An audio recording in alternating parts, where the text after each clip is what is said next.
we are doing Bhujangasana, Cobra pose. Let's start.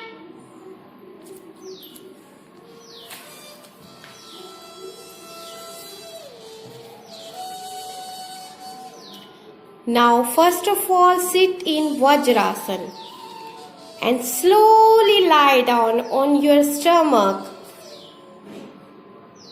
on the floor. Your toes flat on the floor.